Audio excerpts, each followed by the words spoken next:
It was supposed to be a quiet Saturday morning. The sun was shining, my family was enjoying breakfast, and everything felt peaceful until the doorbell rang. I wasn't expecting anyone, so I peeked through the peephole and felt my stomach drop. Standing on my porch, hands on her hips, was Karen, our neighborhood self-proclaimed a watchdog, even though she had no official authority. And worse, she looked furious. I took a deep breath and opened the door, forcing a polite smile. "Morning, Karen. What's going on?" She didn't even bother with pleasantries. "I need to come inside," she snapped, trying to push past me. I instinctively stepped in front of the doorway, blocking her path. Excuse me?" I said, frowning. "You're not coming in." Her face twisted into an offended scowl. "I need to check something," she insisted. "I saw a package on your porch yesterday, and according to HOA guidelines, all exterior deliveries must be removed within 4 hours. I sighed. This again. Karen had been a thorn in my side since the day I moved in, always citing made-up rules and acting like she had the power to enforce them. "Karen," I said, trying to stay calm, "first of all, I'm not even in the HOA. Second, my deliveries are none of your business. And third, you're not stepping foot inside my house." That was the wrong thing to say. Her face turned bright red. "What do you mean you're not in the HOA?" she shrieked. "This whole neighborhood follows OA rules." I crossed my arms. "Actually, no. My house was never part of the HOA. The previous owners opted out when they bought the property." Karen's eye twitched. "That's impossible," she spat. "I've never heard of such a thing." I was about to shut the door in her face when my 10-year-old daughter, Emily, walked into the hallway. She had heard the commotion and peeked around the corner, looking concerned. "Dad," she asked, "who's yelling?" Karen's eyes zeroed in on Emily, and that's when things went from annoying to horrifying. With lightning speed, Karen reached past me and tried to grab Emily's arm. "Young lady," she snapped, "does your father always leave packages on the porch like that? You need to tell me the truth." Emily yelped and stepped back. I immediately pushed Karen away, my heart pounding. "What the hell is wrong with you?" I shouted, placing myself between her and my daughter. Karen staggered back, eyes wide. But instead of apologizing, she doubled down. "I have every right to question your child," she screeched. "If you won't follow HOA rules, maybe your daughter will. Someone has to teach her the right way to live in this neighborhood." I was seeing red. "Get off my property," I growled, my voice low and dangerous. Karen ignored me. "You're raising an undisciplined brat," she snapped. "No wonder she's so disrespectful." Emily burst into tears. And that's when Karen did the unthinkable. With pure rage in her eyes, she lifted her hand and slapped Emily across the face. The sound of the slap echoed through the hallway. Emily let out a shocked cry, clutching her cheek, eyes wide with terror. For a split second, everything went silent. Then, I lost it. I stepped forward, ready to throw Karen off my porch myself, but she immediately backpedaled, her hands raised. "Don't touch me," she shrieked. "I was disciplining your child." I was trembling with rage. "Get up." "No." But instead of running, Karen pulled out her phone and called 911. "Help. I'm being attacked," she screamed into the receiver. I stared at her, dumbfounded. "Are you kidding me? You just hit my daughter, and now you're calling the cops on me." Karen's smirk returned. "We'll see what the authorities have to say about this," she sneered. "Child endangerment is a serious crime." I stood there stunned, my hands shaking with fury, as the sound of sirens grew closer. This wasn't over. Not by a long shot. The wail of approaching sirens sent chills down my spine. My daughter, Emily, was still sobbing, clutching her cheek where Karen had slapped her. My hands were shaking with rage, but I forced myself to stay calm.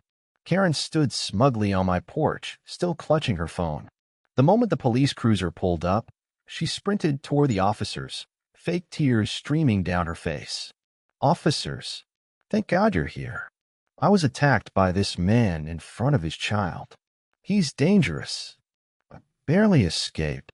The two officers, one older with a mustache, the other younger and skeptical looking, exchanged glances. The younger one sighed. All right, ma'am, slow down. Start from the beginning. Karen dramatically clutched her chest like she was in a soap opera.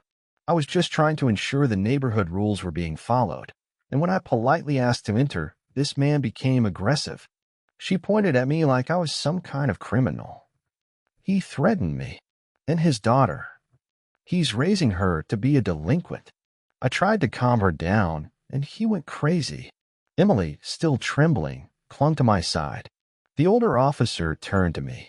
Sir, what's your side of the story? I took a deep breath and spoke carefully, keeping my voice steady. This woman tried to force her way into my home.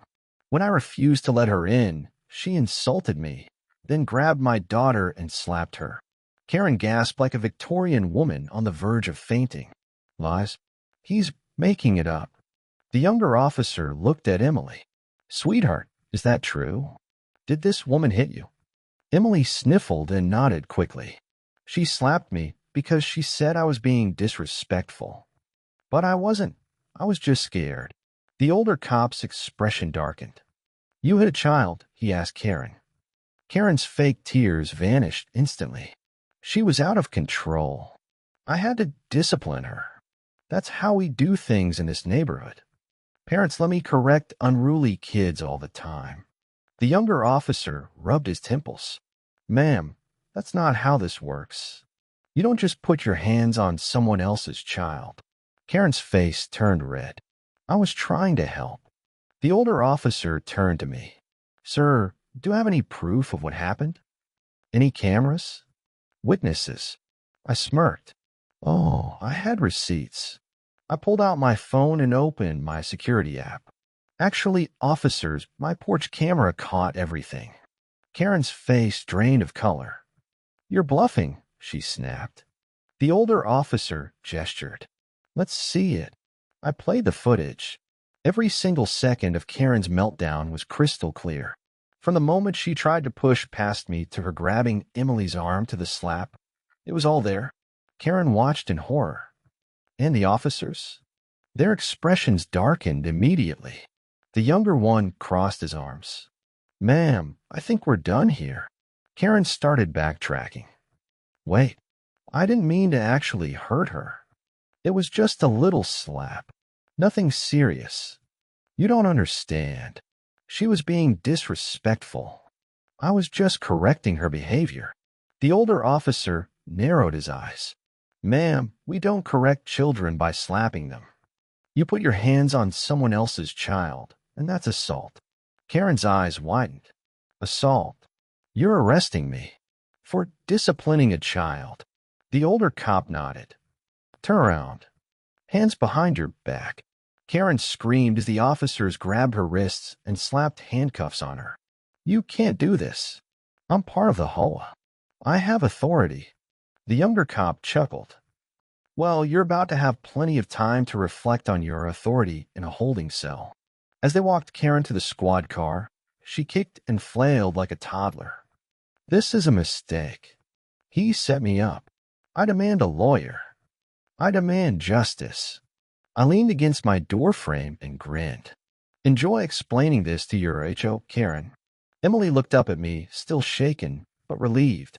Is she going to jail, Dad? I nodded. For now. And later. She's going to court. Karen shrieked curses as the police shoved her into the cruiser and drove off. The neighborhood had never been so quiet. But this was only the beginning. Because Karen, she wasn't done yet. For the first time in years, the neighborhood felt peaceful. No Karen spying through her windows. No one knocking on my door. No one wanted lectures about how to live my life.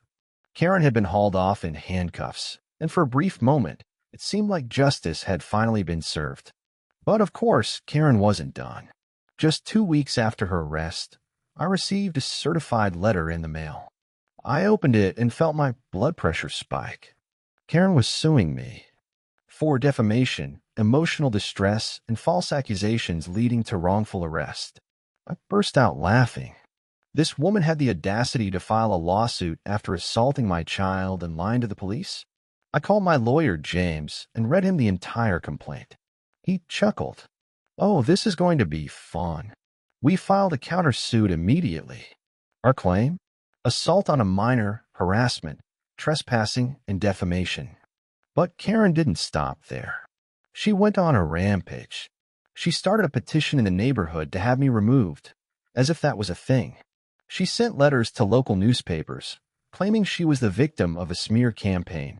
She even held an emergency HOA meeting, ranting about how she had been wronged. But the best part? No one was on her side. After seeing her arrest firsthand, neighbors who had once been too scared to speak out against her finally started talking. Stories about Karen's reign of terror surfaced. She had fined a woman $500 for painting her mailbox the wrong shade of beige. She had threatened to tow an elderly man's car for being half an inch over his driveway. She had forced a single mother to take down her kid's playground, claiming it was an unauthorized structure. Now that she was exposed, people wanted her gone. The HOA board, which had once let her run wild, now wanted nothing to do with her. And then came the lawsuit. Courtroom showdown, Karen's ultimate humiliation. The courtroom was packed. Karen arrived, dressed like a widow at a funeral, acting like she was about to be martyred. Her lawyer, a guy who looked like he had been pulled straight from a late-night TV ad, stood up and dramatically argued that Karen had suffered irreparable harm due to my accusations. She has been humiliated, ostracized, and unfairly villainized, he cried. She was merely doing her duty as an upstanding HOA member. This man, he pointed at me like I was a serial killer, orchestrated a campaign to ruin her reputation. I just smirked, because I had one thing Karen didn't. Evidence. My lawyer stood up, calm and confident. Your Honor, let's review the facts, he said, clicking a remote. The courtroom screen lit up, and there it was, the security footage. Clear as day, showing Karen slapping my child. The courtroom gasped. Karen's lawyer looked like he wanted to crawl under the table. The judge glared at Karen. Mrs. Karen's last name. Do you have any justification for striking a child? Karen opened and closed her mouth like a fish. Then she snapped. That video is taken out of context, she shrieked. I was defending myself. The judge was not amused. You assaulted a minor, lied to the police, harassed a homeowner, and now you're wasting this court's time with a baseless lawsuit. Karen turned bright red. Her lawyer cleared his throat. Your Honor, perhaps we can reach a settlement. The judge cut him off. The only settlement here is that this case is dismissed. And considering the evidence, I find in favor of the countersuit. Karen's jaw dropped. You mean? The judge slammed the gavel. You are to pay the defendant $50,000 in damages. The courtroom erupted. Karen collapsed into her chair. Her lawyer immediately packed up his things. And me? I grinned. Justice had been served. After her humiliating loss, Karen vanished from the neighborhood. She sold her house at a loss and moved out within a month. Rumors swirled that she was living with a relative because she had gone broke. The HOA? They cut ties with her completely. Her petition to remove me? Ripped to shreds. And the best part?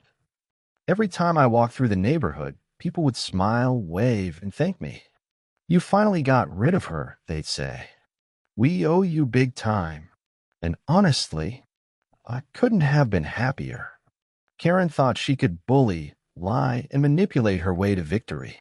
But in the end, she lost everything. And I won.